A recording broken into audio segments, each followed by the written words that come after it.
বিয়ের ২ মাস পরের ঘটনা। শাশুড়িমা বাড়িতে ছিলেন না।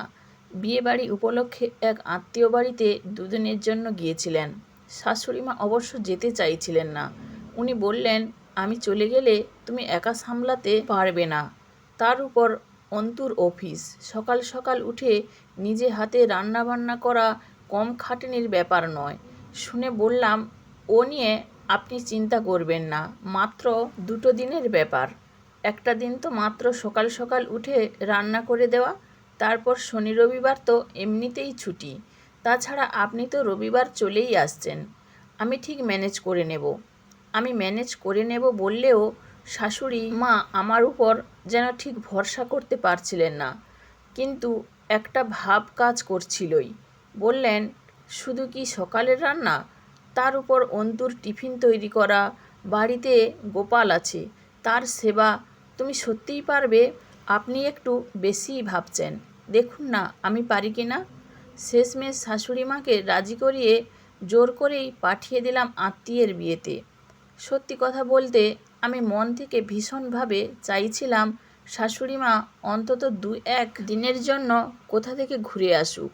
বিয়ের পর থেকে 2 মাস কেটে গেছে। সব সময়ই যেন শাশুড়ির আধিপত্যে চলতে হচ্ছিল। তার মানে এই নয় উনি আমার সাথে খারাপ ব্যবহার করছেন, আমাকে শাসনে রেখেছেন। নিয়ম করে সকালে ব্রেকফাস্ট করে দেওয়া, দুপুরে খাওয়ার টাইমে গুছিয়ে খেতে দেওয়া, বলতে গেলে সব কিছুই যেন সময় মতো, একটা ডেলি রুটিন। শাশুড়িমা যেহেতু একটু রাশভারী টাইপের মানুষ, উনি চাইলেও আমি কিছুতেই ওনার সাথে ফ্রি হতে পারছিলাম না। সে যাই হোক, শাশুড়িমা চলে যেতেই আমি পেয়ে গেলাম এক আকাশ স্বাধীনতা। তখন পুরো রাজ্য জুড়ে আমার একার রাজত্ব। 2 দিন একদম নিজের মতো করে থাকা, নিজের মতো করে রান্না করা, নিজের মতো করে খাওয়া দাওয়া, ভাবলেই মনটা খুশিতে ভরে উঠছিল। এক অবাধ স্বাধীনতা যেন। আচ্ছা, চাইলেই কি সব নিজের মতো করে সব হয়? দেখবে, তুমি এক পরিকল্পনা করবে, তোমার পরিকল্পনার উপরে আর একজন অলক্ষ্যে বসে ততক্ষণে আর একটা পরিকল্পনা করে ফেলেছেন। শাশুড়িমা চলে যেতেই সেই খুশিতে বরকে ফোন করলাম।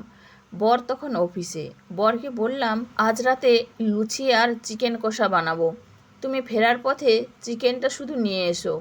ও শুনে বলল, কি দরকার, আজ রাতে বরং জোম্যাটো থেকে অর্ডার করে দিই। কেন কষ্ট করে বানাবে? একটু সেন্টু মার্কা কথা দিয়ে বরকে ঘায়েল করলাম। আমার হাতের রান্নার উপর ভরসা করতে পারছো না বোধহয়। ও আর কথা না বাড়িয়ে বলল, তা কেন, তোমার খাটনি হবে তাই বললাম। শোনো, চিকেন কষা আর লুচি আজ খাবো। রাতে লুচি আর চিকেন কষা বানালাম। আমার হাতের রান্না খেয়ে বর প্রশংসায় পঞ্চমুখ হলেও পরের 2 দিন আর আমার হাতের রান্না খাওয়ার সৌভাগ্য ওর আর হলো না। ওই যে বললাম, প্ল্যানের উপর আর একটা প্ল্যান ভগবান করে রাখেন। 2 দিন পর শাশুড়িমা বিয়েবাড়ি থেকে ফিরলেন। বিয়েবাড়ি থেকে ফিরে শাশুড়িমা দেখছেন আমার হাজব্যান্ড রান্নাঘরে রান্না করছে। আমি তখন বিছানায় শুয়ে আছি। ছেলেকে রান্না করতে দেখে একটু জোর গলাতেই শাশুড়িমা বললেন, এ কি, তুই রান্না করছিস? বৌমা কোথায়? আমি তখন বিছানা ছেড়ে ধড়বড়িয়ে উঠে এসেছি। বর তখন রান্না করতে করতেই বলল, আসলে মা, ওর শরীরটা খুবই খারাপ, গায়ে সামান্য জ্বর, ও রান্না করতে চেয়েছিল, আমিই বলেছি শুয়ে থাকতে। বরের কথা শুনে শাশুড়িমা হাঁ করে তাকিয়ে আছেন বরের দিকে। সেই মুহূর্তে আমার কি বলা উচিত সেটাই ভাবছি। রীতিমতো ভয় পেয়ে গিয়ে নরম সুরে বলি, না না, জ্বর টর কিছু নেই, এই তো একটু আগে ওষুধ খেয়ে নিয়েছি, এখন ঠিক আছি, সরো সরো, আমি করছি। আমার এমন কথায় বর বলে উঠল, তুমি আবার উঠে এলে কেন? তুমি রেস্ট নাও, আমি সামলে নিচ্ছি। তাছাড়া মা তো এসেই গেছে। আমি তখন শাশুড়ি মায়ের মুখের দিকে তাকিয়ে আছি। শাশুড়ি মা বড় বড় চোখ করে আমার দিকে তাকিয়ে বললেন, মুখের দিকে ওভাবে তাকাচ্ছ কি? আমাকে কি ভাবো বলো তো তুমি? আমি তোমার মা হতে পারবো না, তা বলে শাশুড়ি হিসাবে এতটাই কি খারাপ? শোনো বৌমা, অন্তু যা বলেছে ঠিকই বলেছে। তোমার এই জ্বর অবস্থায় উঠে আসাটাই তো ভুল। ওর যেদিন শরীর খারাপ থাকে ও কি অফিস যায়? ও তো ছুটি নিয়ে বাড়িতে রেস্ট করে। সব দিন শরীর তো সমান যায় না, শরীর খারাপ হতেই পারে।